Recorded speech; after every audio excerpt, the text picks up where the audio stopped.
My parents handed my car keys to my younger sister on a Saturday night, and by Sunday morning, my $52,000 GMC Acadia was sitting on the shoulder of the QEW with the front end crumpled into a concrete barrier. My sister's boyfriend had vanished, and somehow, in a family meeting I hadn't been invited to, the story had already been rewritten, with me as the problem. I want you to stay with me through this, because what my parents did to protect my sister didn't just cost me a vehicle. It nearly cost me everything I had spent 8 years building. And what I uncovered in the weeks that followed changed the way I see my family forever. My name is Cassidy. I'm 32 years old, and I work as a registered nurse at a hospital in Hamilton, Ontario. Nothing about my life has ever been handed to me. I graduated with close to $40,000 in student debt and spent the first 3 years of my career paying it down while living in a basement apartment in the east end of the city. Every extra shift I picked up, every weekend I gave up, every holiday I covered when someone called in sick, that money went somewhere specific. Last year, I finally bought the vehicle I had been working toward for a long time, a 2022 GMC Acadia, $52,000. I put $14,000 down in cash and financed the rest myself. I drove it off the lot on a Thursday afternoon and sat in the parking lot for a few minutes before I could actually leave, because it felt that real. My family did not share my excitement. My mother asked if I was being practical. My father pointed out that my sister had been asking for a newer car for months. That was how things had always worked in my family. My sister was 3 years younger than me, and as long as I could remember, she had been the one my parents worried about, planned around, and quietly prioritized. Not out of cruelty, I used to tell myself. Just habit.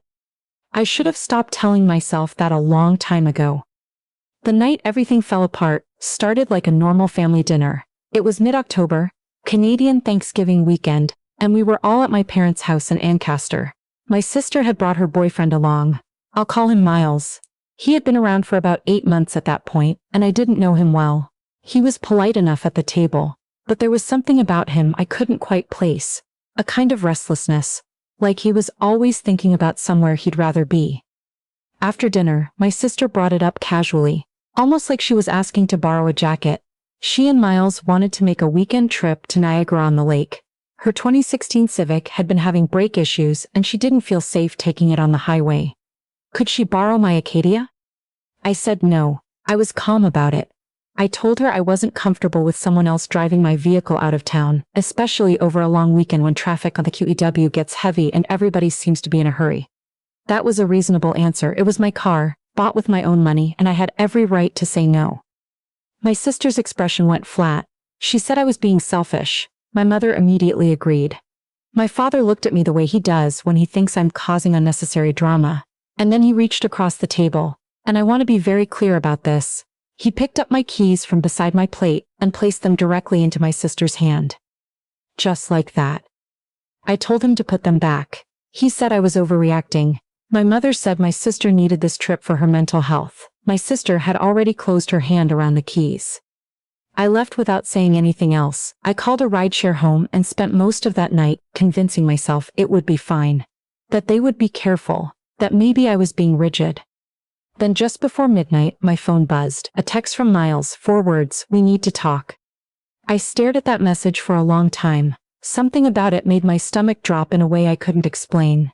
I put the phone down and tried to sleep. I didn't manage it. The next morning I woke up to 17 missed calls. My mother twice, my father 3 times, my aunt, my father again. I called my mother back first. She answered on the second ring and she was not calm. "Cassidy, what did you say to your sister last night?" I told her I hadn't spoken to my sister since I left dinner. She paused for a moment, and then my father took the phone. His voice was tight in the way it gets when he's trying to sound controlled but isn't. "The Acadia was in an accident, it's totaled."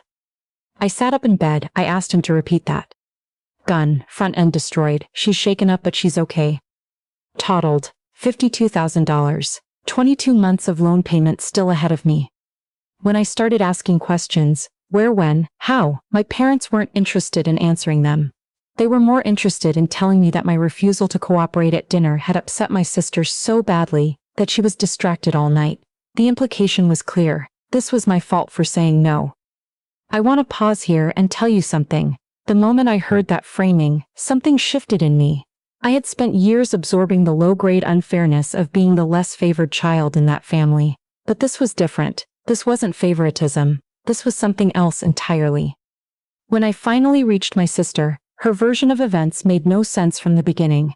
She told me she had barely used the car, that she had driven it to a friend's place early Saturday evening, parked it on the street, and given the keys to Miles for safekeeping. She claimed she was nowhere near the Acadia when the accident happened. She said Miles must have taken it out on his own without telling her. Miles, of course, was completely unreachable. Phone off, no responses. No one seemed to know where he was. I called a non-emergency line that morning and got the basics from the officer I spoke with. A single vehicle collision on the QEW in the early hours of Sunday morning. My vehicle, my plates, my registration. The driver had not remained at the scene. That detail sat in my chest like a stone. The next day, my parents called me over for what they described as a conversation. I drove to Ancaster. My mother had her hands folded on the kitchen table. My father had a notepad in front of him, which I thought was strange. They told me they had spoken to someone at my insurance company and wanted to walk me through the simplest path forward. What they meant was, they wanted me to confirm to my insurer that I had voluntarily lent the vehicle to my sister. I said no. My father said it would protect everyone. I said I wasn't the one who needed protection. I reminded them that my father had physically taken my keys without my consent. My mother told me I was making things harder than they needed to be. My sister, she said quietly, had already been through enough. I drove home, and I decided that if no one was going to tell me the truth, I was going to find it myself. The collision had happened near the Fruitland Road exit. I spent 2 afternoons that week driving along the route, stopping at businesses nearby, asking whether anyone had noticed anything on Saturday night. Most people remembered nothing useful, but a clerk at a gas station near the on-ramp mentioned, without me asking directly, that police had already pulled their outdoor camera footage for the night in question. That was all I needed to hear. I made some calls, asked the right questions. Several days later, I had confirmation of what that footage actually showed. My sister was at that gas station, standing beside my Acadia, at 1:47 in the morning, hours after she had claimed to have parked the car and handed the keys to Miles. She had lied, not been confused. Lied. When I confronted her directly, she went through 4 different versions of the story in 10 minutes. She said she had stopped briefly, then she was meeting someone, then she couldn't remember, then I was harassing her. The only consistent element in all 4 versions was her anger at me for asking. My parents' reaction was worse. Instead of pressing my sister for the truth, they accused me of trying to destroy her future. My mother said I had always been jealous of my sister. My father said I was obsessed with the car, because I had never wanted her to use it in the first place. Not one word from either of them about the fact that my keys had been taken from my hand without my permission. There was also something else I discovered through patience and persistence. My Acadia had come equipped with OnStar when I purchased it. The system logs vehicle location data. I requested access to those records, expecting to see a complete account of the car's movements on Saturday night. What I received were logs with significant gaps. Hours of movement history, simply absent, gone in a way that the service representative told me did not typically happen by accident. Someone had accessed the system remotely and removed portions of the data. I sat with that for a long time. You don't erase evidence unless you're afraid of what it shows. By then, I had also hired a lawyer. Not because I was planning to sue anyone yet, but because I needed someone to tell me exactly what my rights were, and how badly I could be exposed if I signed anything or made any statements that weren't true. My lawyer's advice was simple. Document everything, say nothing you haven't recorded first. So I did. I saved every text. I recorded 2 phone calls with my parents, one on each device, because I was not taking chances. During one of those calls, my father spoke clearly and on the record about wanting me to confirm to the insurer that the vehicle loan had been consensual. My mother, in the same call, mentioned that she had already spoken with someone at the claims office on my behalf. That last part stopped me cold. She had contacted my insurer, without my knowledge, without my permission. The answer to why came later. Through the formal claims process, I obtained communications from my parents to the insurance company. Communications suggesting that I had a history of being difficult about the vehicle, that I had created confusion about who was permitted to use it, and that my failure to communicate clearly may have contributed to the situation. They were building a case against me, deliberately, in writing. Miles resurfaced about 3 weeks after the accident. He had been staying with a friend in Alberta. He came back, he told me, because he hadn't been able to stop thinking about the message he'd sent me that night. The one I never replied to. What he told me confirmed what the footage had already shown, and filled in the parts I hadn't been able to piece together on my own.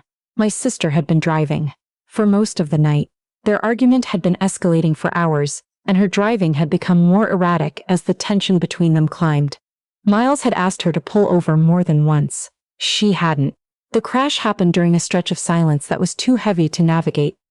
He also told me that after the impact, before emergency services arrived, my sister had called my parents. That my father had been the one to tell Miles to leave, to go somewhere quiet, to stay off his phone for a while, that they would handle it. I sat across from Miles in a coffee shop near the lakeshore, and heard him say all of that clearly, calmly, and with a willingness to repeat it in front of anyone who needed to hear it. And I felt something I hadn't expected. Not relief, more like grief, because I could no longer pretend that what my parents had done was careless or thoughtless. They had known. They had directed the cover-up. They had made choices, one after another, and not one of those choices had included protecting me. The insurance hearing was on a Tuesday morning in late November. I remember the drive there. It was cold the way only November in Ontario can be, gray and sharp in a way that feels personal. I sat in the parking lot for a few minutes before going in. Not out of fear, just to be still for a moment before everything moved fast. It moved very fast. The footage timestamp, the OnStar Gap records, the phone logs, the recorded calls with my parents, the communications they had sent to the insurer, Miles' signed statement, presented one after another in order, in a room where everyone could see what the full picture actually looked like. My sister changed her account twice during the proceedings before going quiet. My parents' representative tried to add context around the emails, but the emails existed and said exactly what they said. Miles answered every question without contradicting himself once. Relatives who had been cold to me for weeks sat in that room and watched the version of events they'd been given dissolve. 2 of them couldn't look at me afterward. My mother left before the session formally closed. My father stayed but said nothing to me. In the weeks that followed, the financial and legal consequences for my sister were real. My parents had spent months trying to prevent exactly that, and they failed. Not because I wanted her to be punished, but because truth has a weight that protection can't hold back forever. I made a quiet decision that December. I stopped answering my parents' calls. I stopped attending family events. I didn't write a long explanation or issue any announcements. I just stopped showing up to a table that had never been properly set for me. I want to be honest with you. Parts of that decision are still hard. Family silence has a particular kind of weight to it, even when the family in question has shown you clearly where you stand. But here's what I keep coming back to. My parents thought they were protecting my sister by removing me from the equation. They took my keys, my car, my credibility, and my right to the truth. They handed the damage to the person they believed would absorb it quietly without pushing back. They were wrong about that. The daughter they were most willing to sacrifice turned out to be the only one who came out of all of it, on solid ground. I bought a new vehicle in February, nothing flashy, practical, paid for in cash where I could manage it, chosen entirely by me. I drove it home on a clear afternoon when the winter had finally started to ease up and the roads were dry again for the first time in months. That drive was the first time in a long time I didn't feel like I was carrying something that didn't belong to me. Some things, once you put them down, turn out to have been heavier than you ever let yourself admit.